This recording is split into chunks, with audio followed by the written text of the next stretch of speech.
Bismillahirrahmanirrahim. Kami sampaikan selamat datang para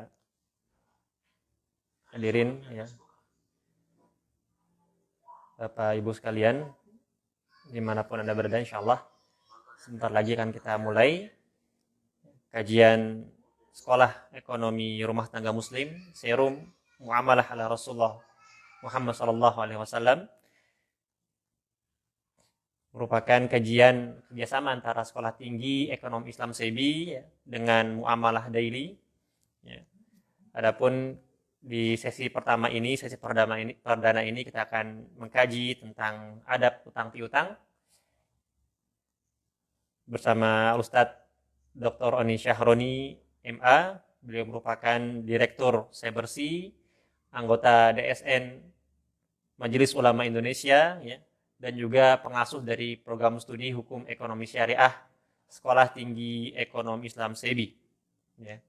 Oleh karena itu, mari sama-sama kita ajak rekan-rekan kita semua yang memiliki keluang waktu untuk sama-sama menghadiri majelis ilmu ini. Mudah-mudahan ya Allah berikan keberkahan di sore hari yang penuh berkah ini, insyaallah.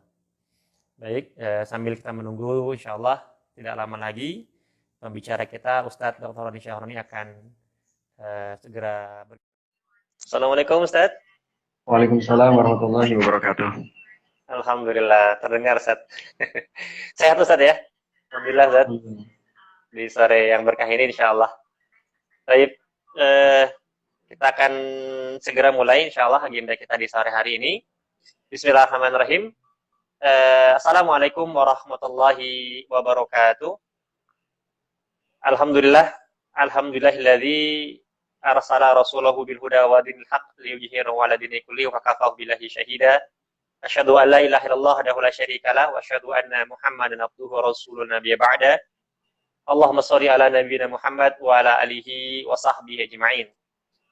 Alhamdulillah tidak ada kata-kata yang pantas yang terucap dari lisan kita melainkan puja dan puji kita kepada Allah Subhanahu wa taala, Rabb semesta alam yang begitu banyak mencurahkan nikmat kepada kita semua, baik nikmat iman ya, nikmat terbesar ya, nikmat kesempatan, sehingga di sore hari ini alhamdulillah kita semua bisa menghadiri mengikuti kajian yang insyaallah ya, kita mengharap kepada Allah Subhanahu wa taala Allah berikan keberkahan di sore hari ini insyaallah.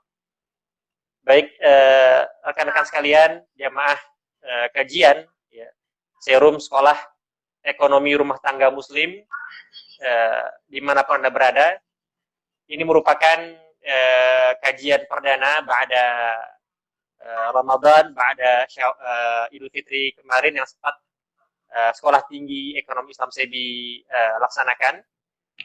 Ya, Sekolah Ekonomi Rumah Tangga Muslim Serum ya, Muamalah ala Rasulullah sallallahu alaihi wasallam, di mana ini merupakan kajian kerjasama antara Sekolah Tinggi Ekonomi Islam SEBI dengan Muamalah Daily, ya, lembaga kajian fikih muamalah yang diasuh langsung oleh Al Ustadz Dr. Oni Syahroni.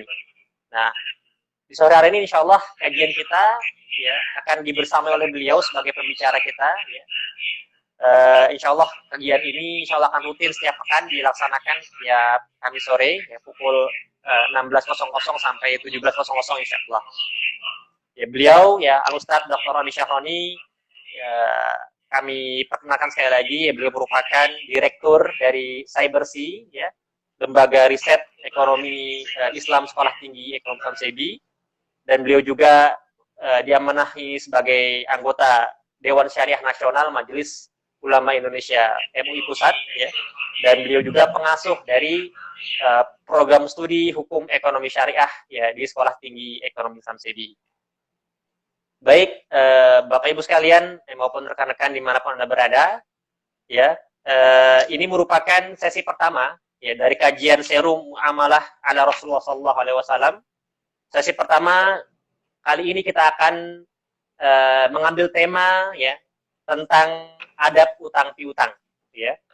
Jadi untuk susunan acara lebih kurang 20 sampai 25 menit ke depan ya Ustadz Oni akan menyampaikan terkait materi ya ya kan insyaallah beliau paparkan terkait dengan tema yang kita bahas di sore hari ini.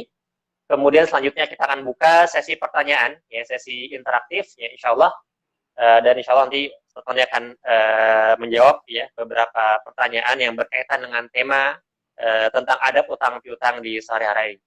Baik, mari sama-sama kita awali dengan mengharapkan keberkahan dari Allah Subhanahu wa taala. Kajian kita sore hari dengan kalimatul basmalah. Bismillahirrahmanirrahim. Baik, ya tanpa berpanjang kalam ya untuk mengefektifkan waktu ya bismillah, mohon dengan hormat waktu dan tempat kami persilahkan kepada Ustadz Tony.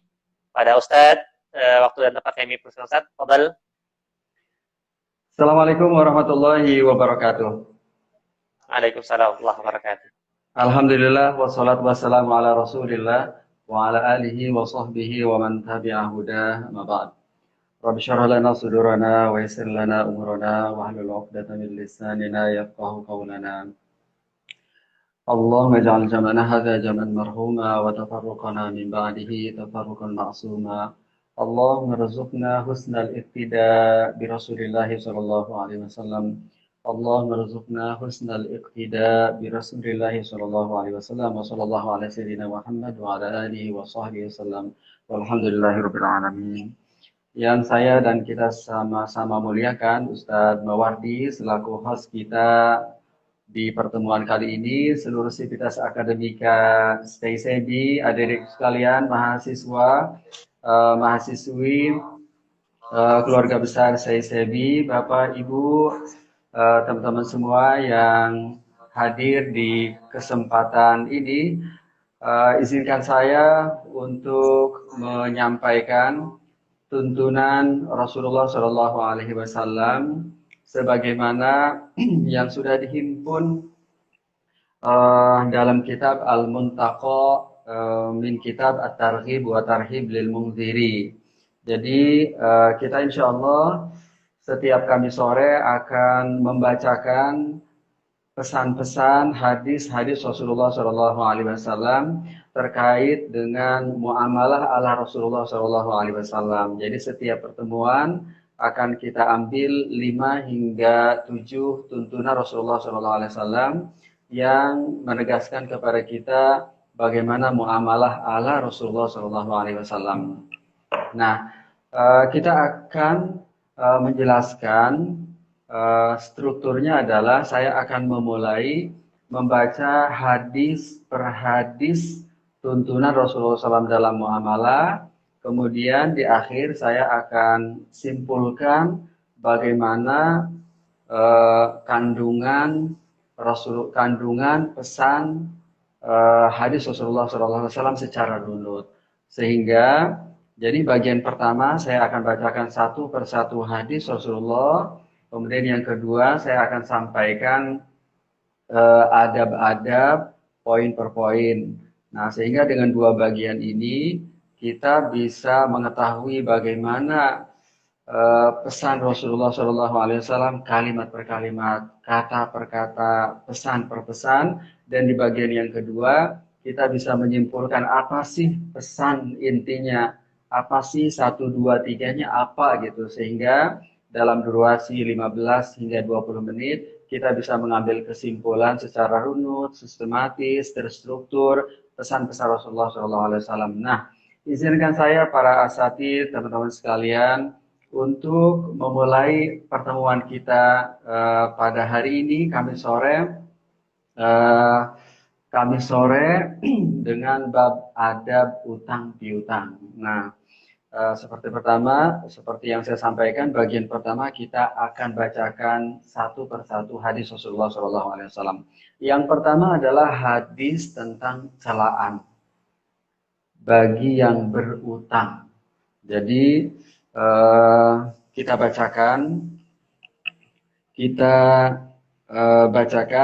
an Tsauban radhiyallahu anhu qala Rasulullah sallallahu alaihi wasallam man faraqa ruhuhu jasadahu wa huwa bari'un min thalathin dakhala al-jannah al-ghuludu wad-dainu wal kibru rawahu Tirmidzi wa Ibnu Majah wa Ibnu Hibban fi sahihih.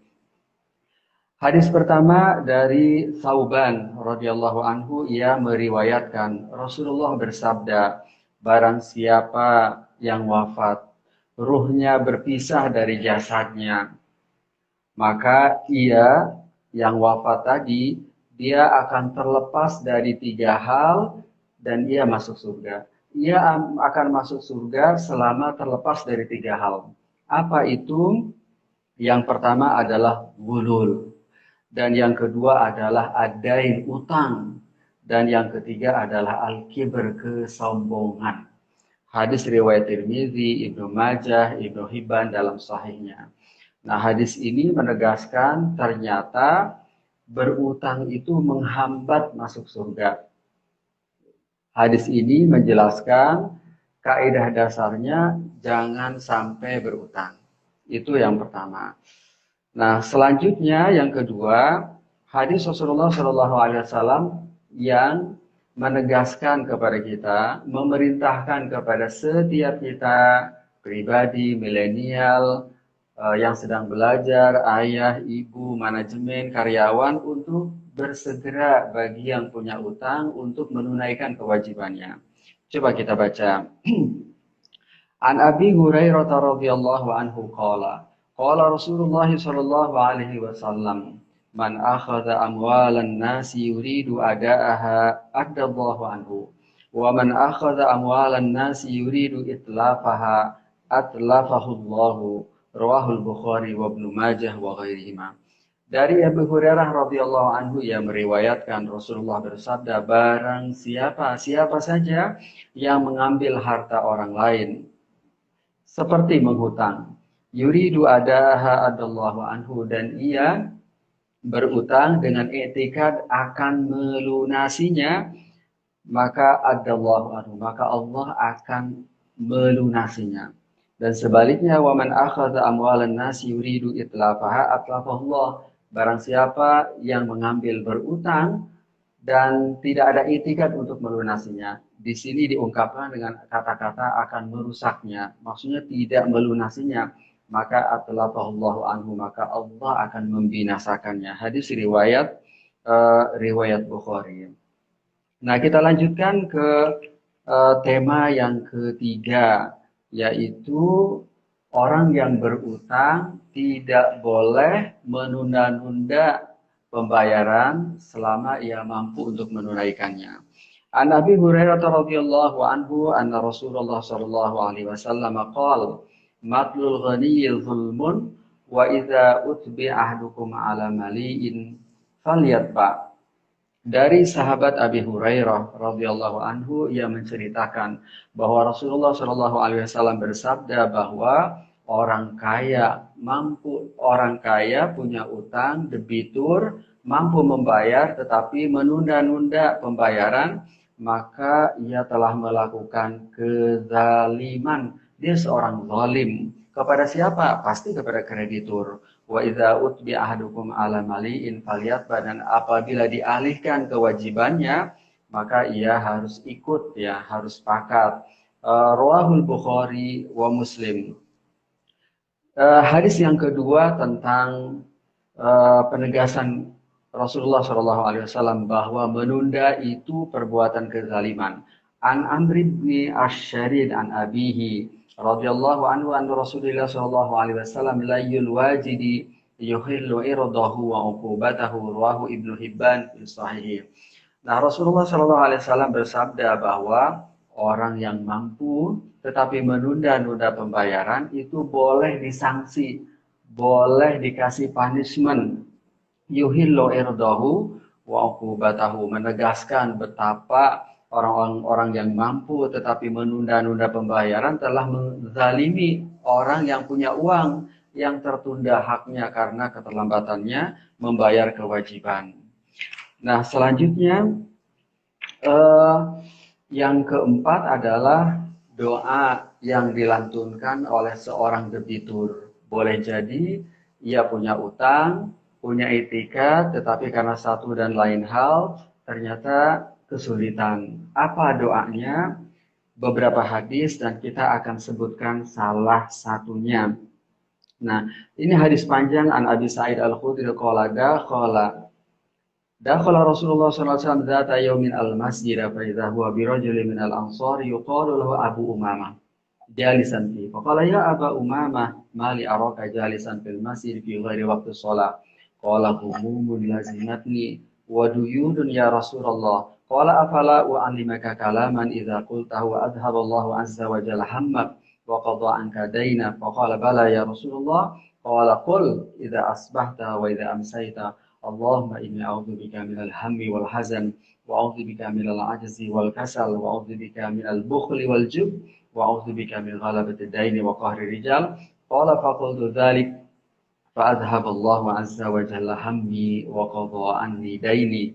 Jadi dari Abi Sa'id Al-Khudri radhiyallahu anhu yang meriwayatkan suatu saat Rasulullah masuk ke masjid.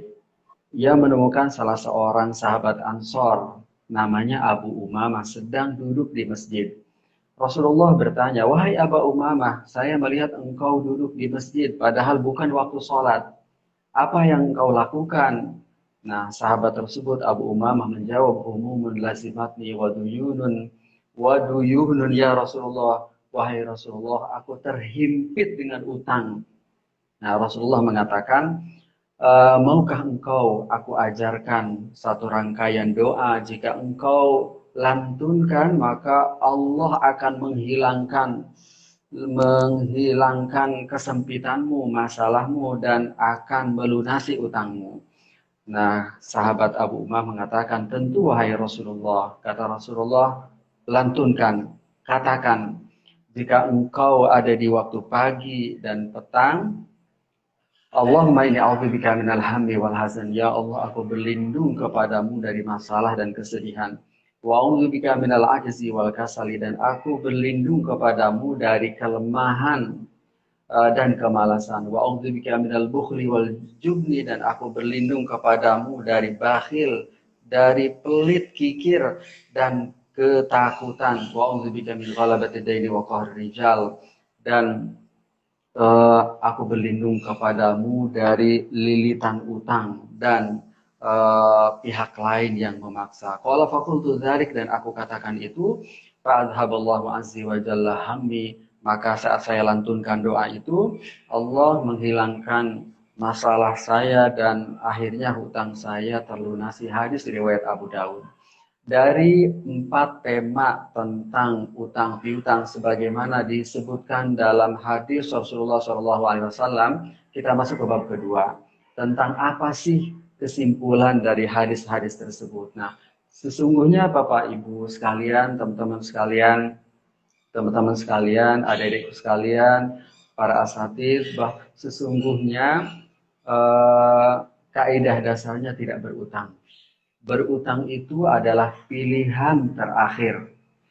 Nah, jadi idealnya semua kewajiban primer dan sekunder kita tunaikan dengan biaya dari dompet, utang, fintech payment, rekening kita sendiri. Jadi tidak berutang kecuali darurat. Itu kaidah pertama. Sesuai dengan hadis tadi, celaan Rasulullah terhadap berutang. Nah, tetapi boleh jadi tidak semua kondisi kita, milenial ya, adik-adik sedang di kampus, kita semua sebagai seorang ayah, ibu, manajemen, karyawan, bahkan pemilik perusahaan, boleh jadi kondisinya tidak sesuai ekspektasi. Boleh jadi tidak semuanya mulus, normal, natural, linier.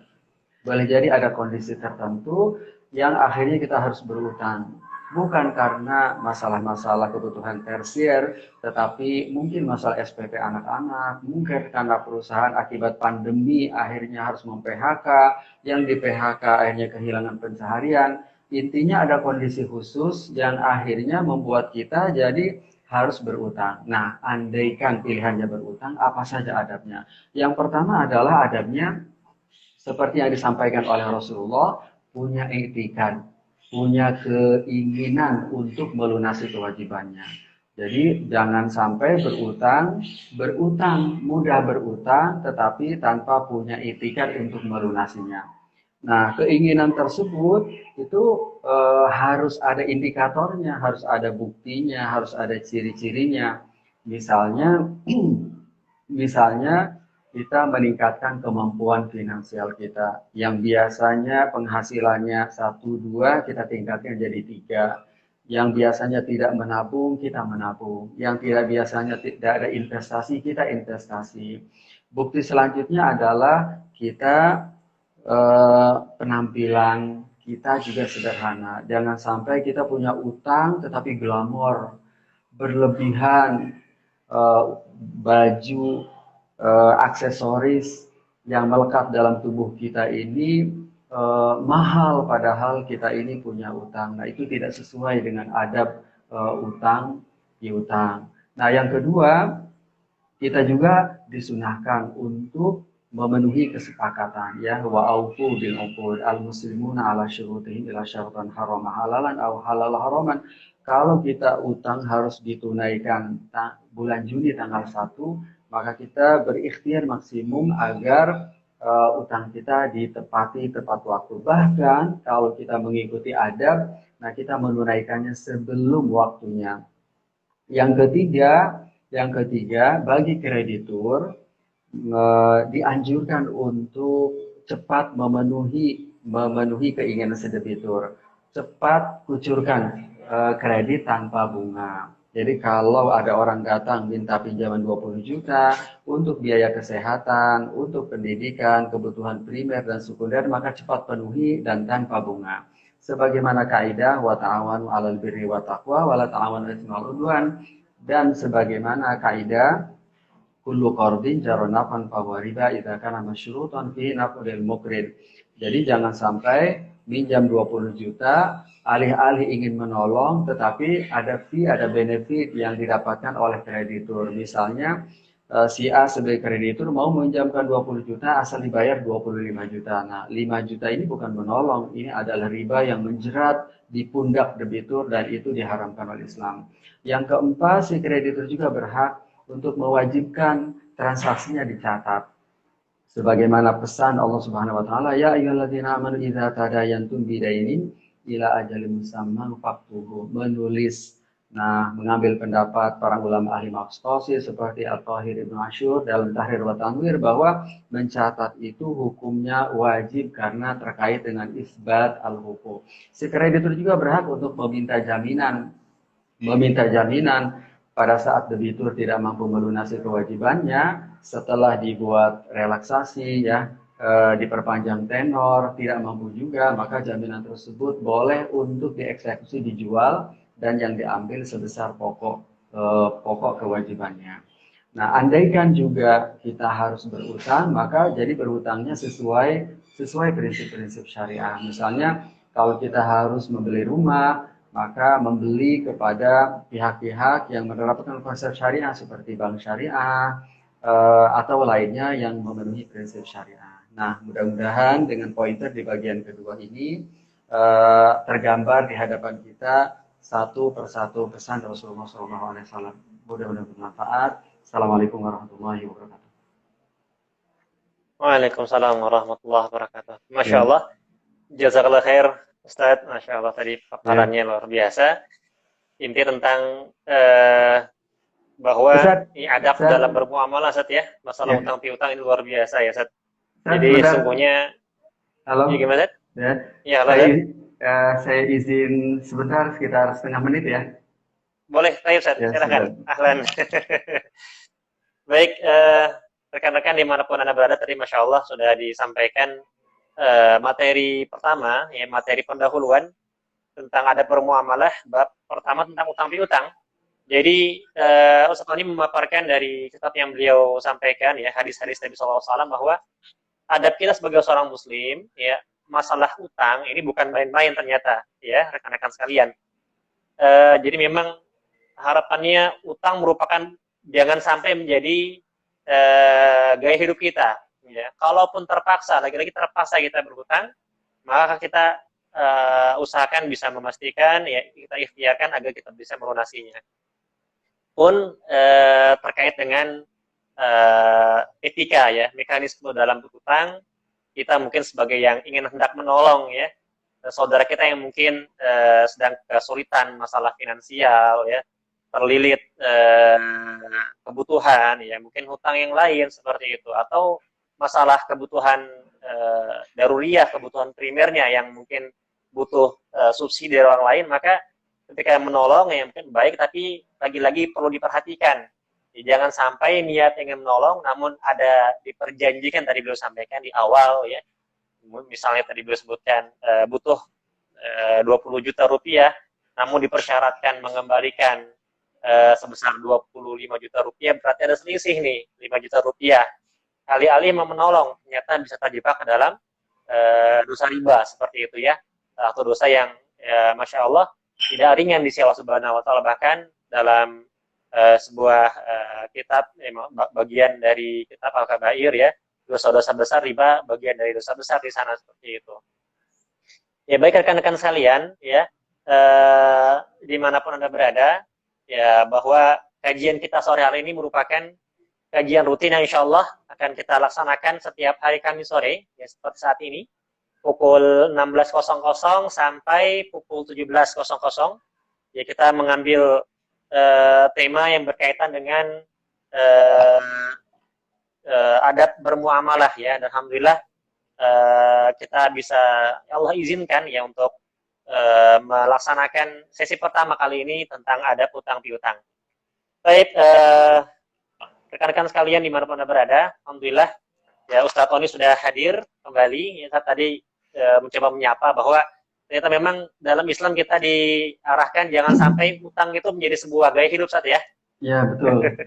Betul. Tuh, jangan sampai Betul, jadi gaya hidup, dan kalau bisa hal yang terakhir lagi itu Ustadz ya, jangan sampai terjebak gitu Ustadz ya. Dan yang kedua tadi sepertinya pun kalau kita mau menolong saudara kita yang mungkin seolah-olah membutuhkan kebutuhan primernya yang mungkin butuh subsidi, jangan sampai terjebak ya syarat gitu Ustadz ya.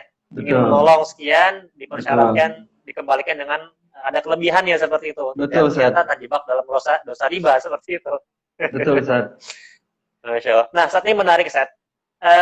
Ada pertanyaan yang sudah mulai masuk nih, Ustaz, kepada kami. Ya, yang pertama, Ustaz, ini di zaman saat ini, zaman ya milenial, zaman modern gitu, Ustaz ya, terkait dengan orang untuk memenuhi kebutuhannya, masalah finansial gitu, Ustaz ya.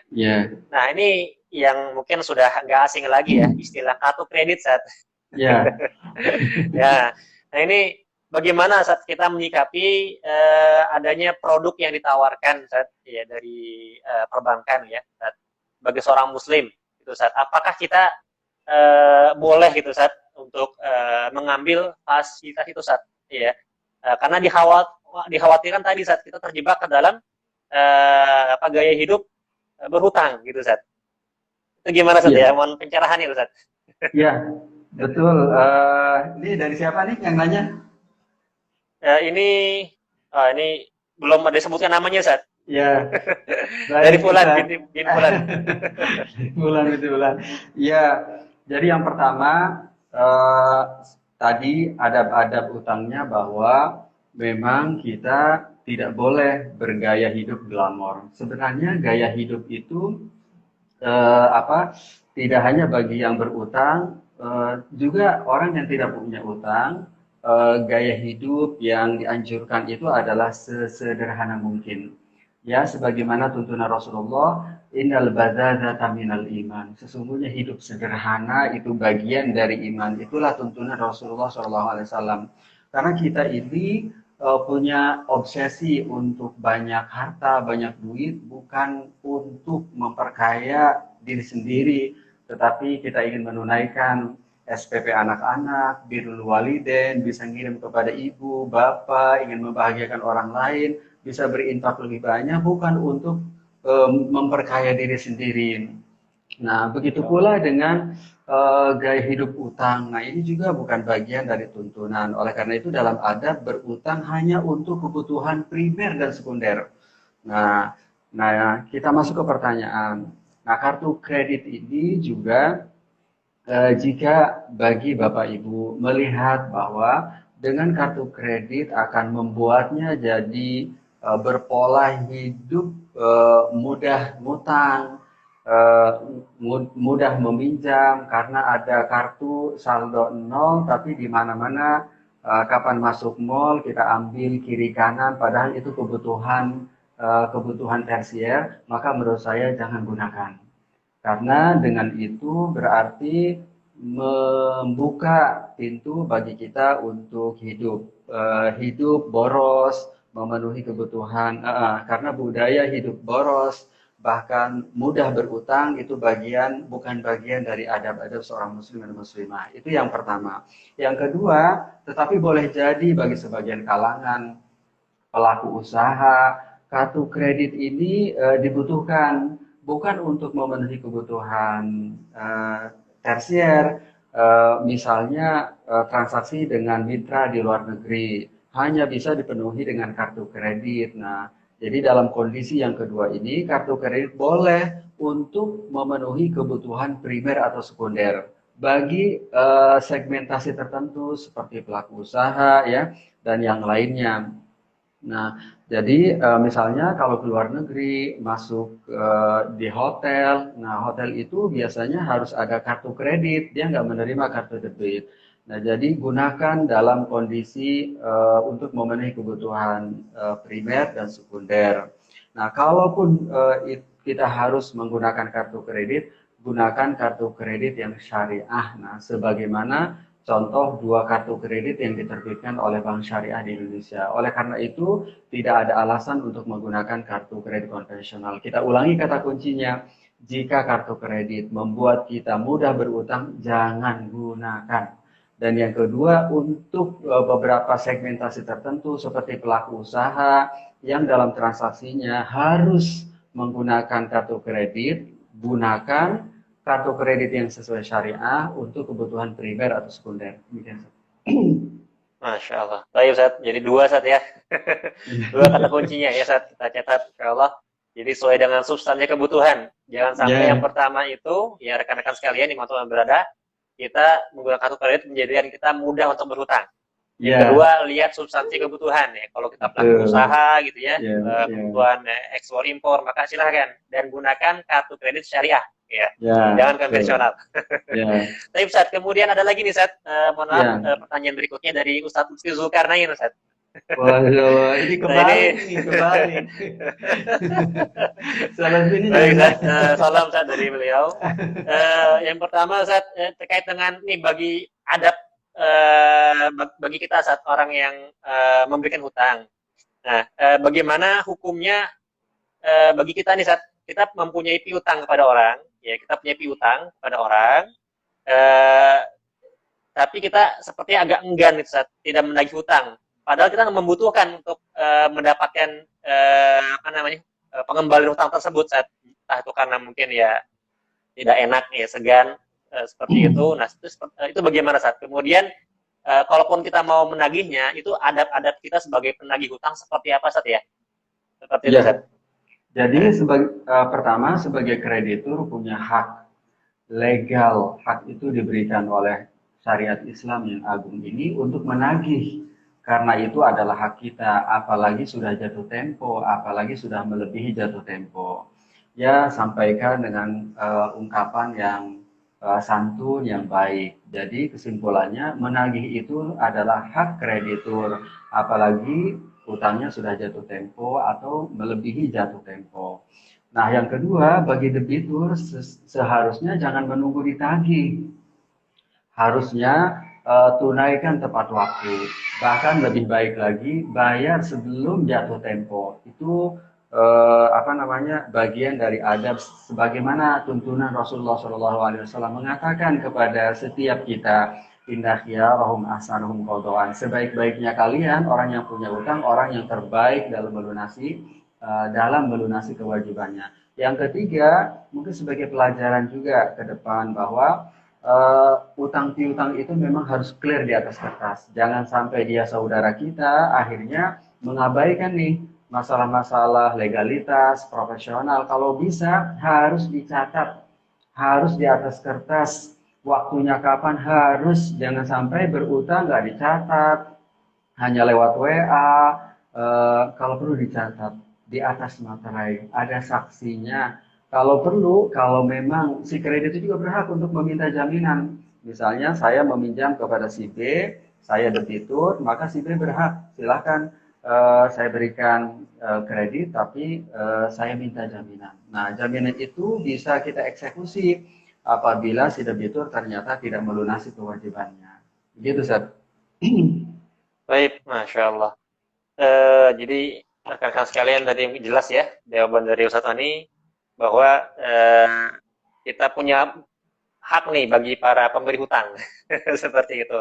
Tapi tadi tetap harus menjaga adabnya dan kalau bisa ada langkah preventif ya di awal meskipun itu saudara kita ya tetap yang namanya manusia kadang mungkin lalai ya dicatat ya bahkan itu diperintahkan mungkin dalam Ya, satu surat ya ayat yang sangat betul, panjang ya betul, satu betul, ayat itu satu halaman sendiri betul, betul. Dan Al-Baqarah 282 kalau nggak salah ya, ya.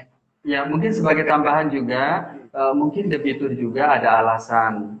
Ada alasan. Kan debitur ini ada yang terlambat ini karena uzur syar'i dan memang atau karena menunda-nunda pembayaran. Nah, kan tuntunnya wa in kana dzu usratin fa nadhiratun ila maisarah wa an tasaddaqu khairul lakum in kuntum ta'lamun. Nah, selain konten substansi pesan dari ayat ini, maka apabila seorang debitur misalnya harusnya melunasi tanggal 1, ia tidak mampu, bisanya tanggal 5, kalau bisa sampaikan supaya tidak membuka suudzon kepada orang lain.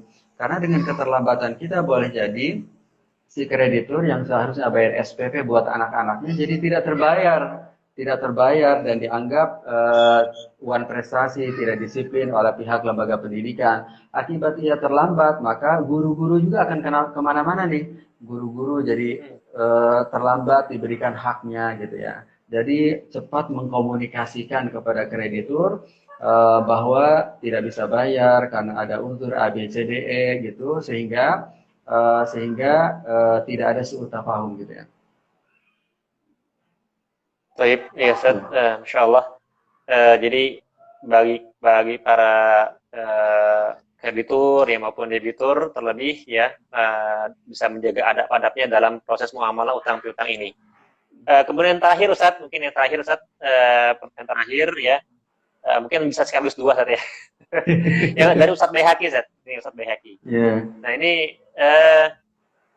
ini bagaimana sikap dan cara kita saat menyelesaikan piutang ya bagi orang-orang yang memang sepertinya sulit ditagih Ustaz. Ya. Jadi kebanyakan orang pas datang itu lagi butuh mau datang mudah gitu ya, berwajah manis lah gitu. Nah, pas ditagih itu lebih galak orang yang berhutang gitu Ustaz. Nah, jadi penyelesaian dalam Islam sebetulnya ada nggak Ustaz ya? Ini yang pertama. Kemudian yang kedua Ustaz, jikalau sang debitur itu kan merasa telah terbantu Ustaz, ya dengan diberikan bantuan berupa pinjaman. Nah, ingin membalas Ustaz, membalas kebaikan gitu Ustaz. Tapi nggak diperjanjikan di awal. Nah, gitu Ustaz.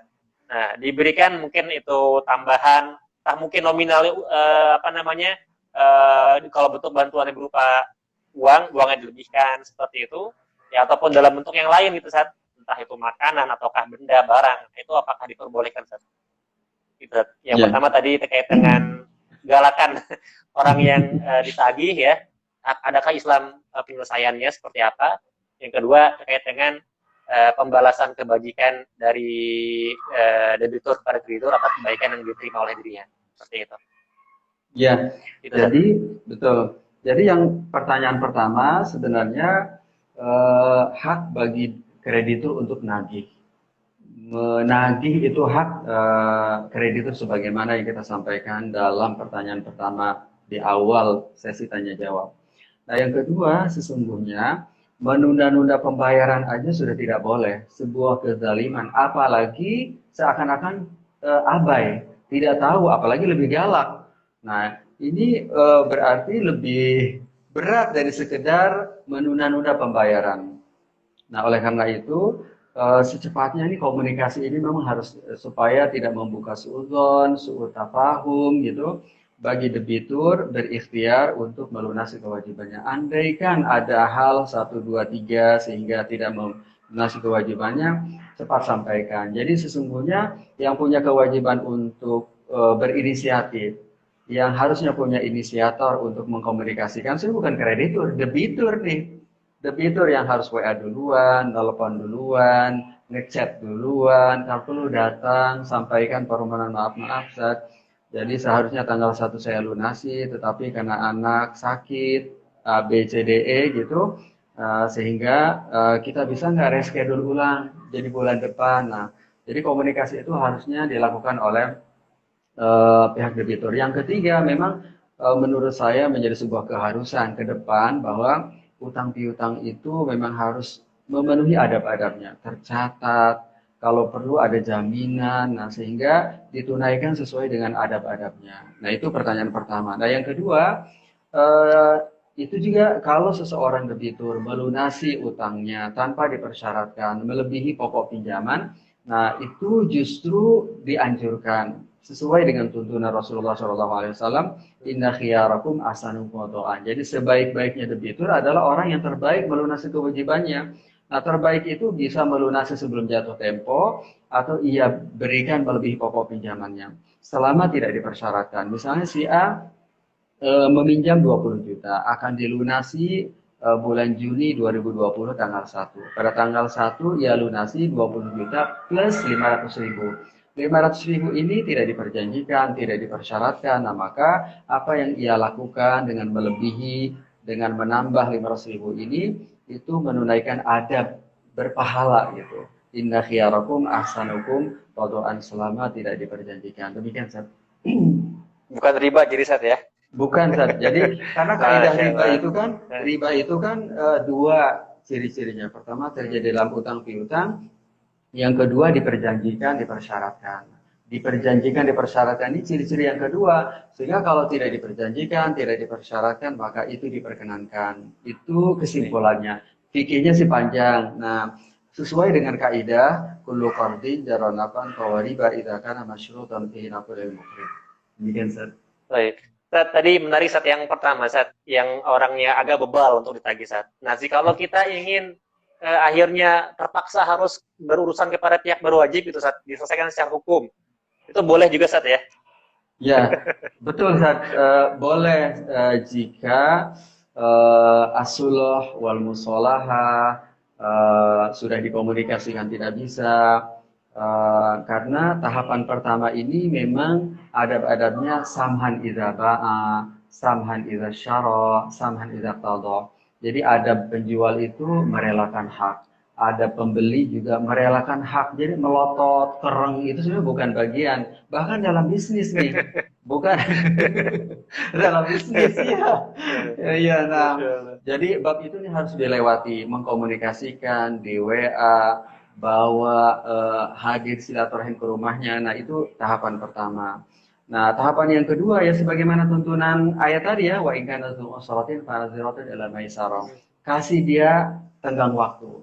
Seharusnya tanggal 1 bayar, kasih dia. Bapak bisanya kapan? Bisanya 2 minggu lagi, ya sudah 2 minggu lagi. Nah itu adab juga bagi seorang kreditur merestrukturisasi seperti yang biasa dilakukan di bank syariah. Jadi kalau ada yang tidak mampu karena ada uzur, direstrukturisasi, diperpanjang gitu, diperpanjang tanpa menambah pokok pinjaman. Nah, tapi kalau ternyata dia orang mampu, tidak mampu, sudah diingatkan, dikomunikasikan dengan baik, maka nih jalan pengadilan ini tidak ada masalah. Itu diperkenankan ya, apa namanya tadi, samhan idza ba'a, samhan idza syara, samhan idza qada ya. Demikian, Ustaz. Baik.